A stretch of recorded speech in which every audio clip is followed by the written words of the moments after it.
அனைவருக்கும் எனது அன்பு கலந்த வணக்கங்கள். நான் உங்கள் இயற்கை அலுவலர் உங்கள் வினோ. அனைவரையும் எஸ்ஆர்ஜே இன்ஃபோபாக்ஸ் யூடியூப் சேனலுக்கு வரவேற்கிறேன். நம்ம பார்த்துட்டு இருக்கிறது மலர் மருத்துவம். டாக்டர் எட்வர்ட் பேட்ச் அப்படின்னு சொல்லக்கூடியவர் ஒரு இங்கிலாந்தை சேர்ந்த ஒரு ஆங்கில மருத்துவர். அவருக்கு அந்த ஆங்கில மருத்துவத்தில் திருப்தி இல்லாதனால ஒரு எளிய மருத்துவத்தை கண்டுபிடிக்கணும்னு சொல்லிட்டு அவர் கண்டுபிடித்த ஒரு மருத்துவம் தான் இந்த மலர் மருத்துவம். அவர் என்ன சொல்ல வர்றாரு அப்படின்னா, வியாதிகளுக்கு முக்கிய காரணம் மனித மனங்கள் தான்.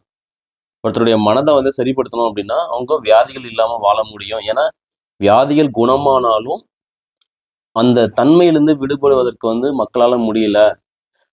பிரச்சனைகள் சால்வ் ஆனாலும் திரும்ப திரும்ப அவங்க பிரச்சனை இருக்கிறதா உணர்றாங்க. ஸோ அந்த மனதை மாற்றுவதற்கு ஒரு மருந்தை கண்டுபிடிக்கணும்னு சொல்லி கண்டுபிடித்த ஒரு மருந்து தான் இந்த மலர் மருத்துவம். அவர் என்ன பண்ணாருன்னா, காடு மலைகள்லாம் போய் பார்க்குறாரு. அந்த பூந்தோட்டங்கள்லாம் போய் பார்த்துட்டு அங்கே என்ன மாதிரி மனநிலைகள் வருது அப்படின்னு சொல்லிட்டு அவர் யோசித்து அவர் அனலைஸ் பண்ணி கொண்டு வந்த ஒரு மருத்துவ முறை தான் இந்த மலர் மருத்துவம். இது ஹோமியோபதியில் ஒரு சின்ன பார்ட்னு சொல்லலாம். ஸோ அதை பற்றி தான் இந்த வீடியோவில் நம்ம பார்க்க போகிறோம்.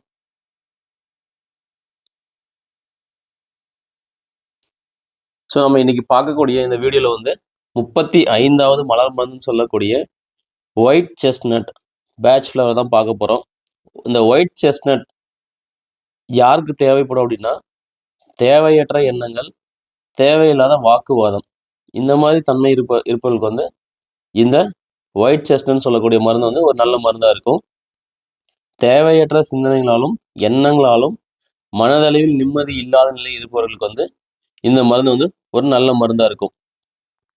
தன்மைகள்னு பார்த்தீங்க அப்படின்னா, தொந்தரவும், திரும்ப திரும்ப வரும் எண்ணங்கள், தவறான நம்பிக்கை, இல்யூஷன்ஸ் சொல்லுவாங்க பார்த்தீங்களா, திடீர்னு அவங்களுக்குள்ளேயே ஒரு எண்ணங்கள் தோன்றது, இந்த மாதிரி இருக்கக்கூடிய இதுதான் இதனுடைய தன்மைகள். அறிகுறிகள்னு பார்த்தீங்க அப்படின்னா, தேவையில்லாத எண்ணங்கள், ஒரே செயலை திரும்ப திரும்ப செய்தல், செயல்முறையில் மாற்றங்கள், தனக்குத்தானே பேசுதல், 1 முதல் 100 வரை எண்ணுதல், மாயத் தோற்றம், பொய் தோற்றங்களை காண்பது, பிரம்மையில் இருப்பது, தன்னிச்சையாக நடக்கும் செயல்கள், எதிலும் மனதை ஒருமைப்படுத்த முடியாமல் திரும்ப திரும்ப வரும் எண்ணங்கள், தூக்கமின்மை, இது எல்லாத்துக்குமே இதனுடைய அறிகுறிகள். இந்த செஸ்ட்நட் உடைய அறிகுறிகள் பார்த்தீங்க அப்படின்னா இதுதான்.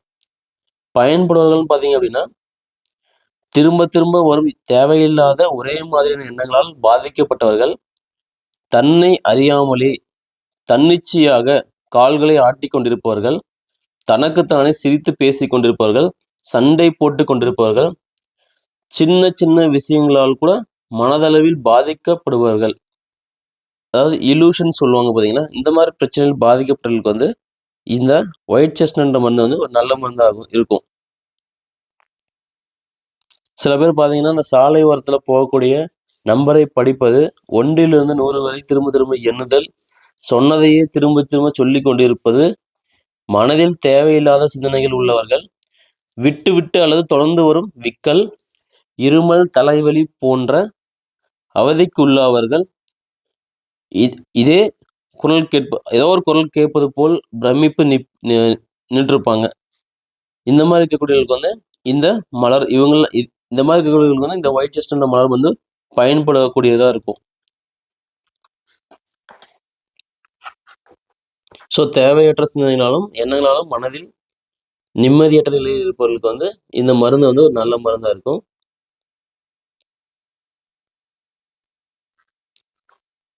ஸோ ஒரே செயலை திரும்ப திரும்ப செய்து கொண்டே இருப்பார்கள்.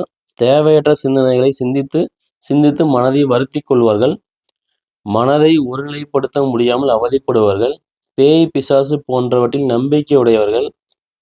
எங்காவது வெளியே சென்றால் தேவையில்லாமல் அங்கே உள்ள மரங்களை எண்ணி பார்ப்பது, இந்த மாதிரி இருக்கக்கூடியவர்கள், தேவையில்லாத விஷயங்களை மனதில் இருந்து அகற்ற முடியாமல் இரவில் தூக்கம் இல்லாமல் தவிப்பவர்கள், இந்த மாதிரி இருக்கக்கூடியவர்களுக்கு இந்த ஒயிட் செஸ்ட்நட் மருந்து நல்ல மருந்தாக இருக்கும். அதாவது தனக்குத்தானே பேசிக்கொள்பவர்கள், தனக்குத்தானே வாக்குவாதம் செய்து கொள்பவர்கள், எதிர்மறை ஆற்றலை போக்கக்கூடிய சக்தி இந்த ஒயிட் செஸ்ட்நட் மருந்து இருக்குது. இந்த வீட்டில் நம்ம ஒரு தெளிக்கிறதுனாலையும் ஸ்ப்ரே பண்ணுறதுனாலையும் வீட்டில் இருக்கக்கூடிய எதிர்மறை எண்ணங்கள் போவதற்கு இந்த ஒயிட் செஸ்ட்நட் மருந்து ஒரு நல்ல மருந்தாக இருக்கும். மெயினாக பார்த்தீங்க அப்படின்னா, இந்த மனப்பிரமை, ஏதோ ஒரு குரல் கேட்குது போல இருக்கிறது, யாரோ பேசுறாங்க போல இருக்குது. அந்த மாரி இருக்கக்கூடிய இந்த மாரி ஒரு இல்யூஷன்ஸ் சொல்லுவாங்க பார்த்தீங்களா? ஒரு விஷயத்த தேவையில்லாத திரும்ப திரும்ப நினைச்சிட்டு இருக்கிறது. இந்த மாரி இருப்பவர்களுக்கு வந்து இந்த ஒயிட் செஸ்னட் மருந்து வந்து பயன்படக்கூடியதா இருக்கும். குறிப்பா பார்த்தீங்க அப்படின்னா, இந்த மருந்து தேவைப்படுவோர் தொந்தரவு என்ற வார்த்தைகளை அடிக்கடி உபயோகிப்பார்கள். எண்ணங்களால் தொந்தரவு, ரொட்டீன் மாறினால் தொந்தரவு, தொந்தரவு கொடுக்கும் செயல்களால் மனச்சோர்வு, பதட்டம் போன்ற பாதிப்புகள், மனதில் ஓடும் தேவையற்ற எண்ணங்கள், எண்ண அலைகள் மற்றும் அதனால் விளையக்கூடிய குழப்பம், படிப்பில் கவனம் செலுத்த முடியாத மாணவர்கள், இத மிகவும் பயன் தரக்கூடிய ஒரு மருந்தா இருக்கும். இந்த மருந்தின் பாசிட்டிவ் தன்மையில் நாம் எண்ணங்களுக்கு அடிமை ஆகாமல், நம் எண்ணங்களை நமக்கு தேவையானபடி செயல்பட வைக்க முடியும். அவை நம் கட்டுப்பாட்டுக்குள் இருக்கும். விரும்பத்தகாத தொந்தரவுகள் இருந்தால், இது தொந்தரவுகளில் இருந்து வெளிவருவதற்கு இந்த ஒயிட் செஸ்னட் மருந்து வந்து ஒரு நல்ல தீர்வா இருக்கும். இந்த மாரி இருக்கக்கூடியவர்களுக்கு வந்து இந்த மருந்த வந்து நம்ப குடுக்கலாம். இந்த மாரி தேவையற்ற எண்ணங்கள், வாக்குவாதங்கள் இந்த மாரி இருப்பவர்களுக்கு வந்து இந்த ஒயிட் செஸ்னட் மருந்து ஒரு நல்ல மருந்தா இருக்கும். ஸோ எல்லாருக்கும் எனது அன்பான நன்றிகள். நாங்க மேற்கொண்டு நெறைய வீடியோஸ் பண்ணலான்னு இருக்கோம். உங்களுடைய ஆதரவு எங்களுக்கு வேணும் அப்படின்றத நான் கேட்டுக்கொள்கிறேன். உங்களுக்கு இந்த வீடியோஸ் வந்து பிடித்திருந்தால் லைக் பண்ணுங்க, சப்ஸ்கிரைப் பண்ணுங்க, உங்க ஃப்ரெண்ட்ஸ்க்கு ஷேர் பண்ணுங்க. யூஸ்ஃபுல் இன்ஃபர்மேஷன் யாராவது ஒருத்தருக்கு ஷேர் பண்ணுங்க. ஓகே. நன்றி. வணக்கம்.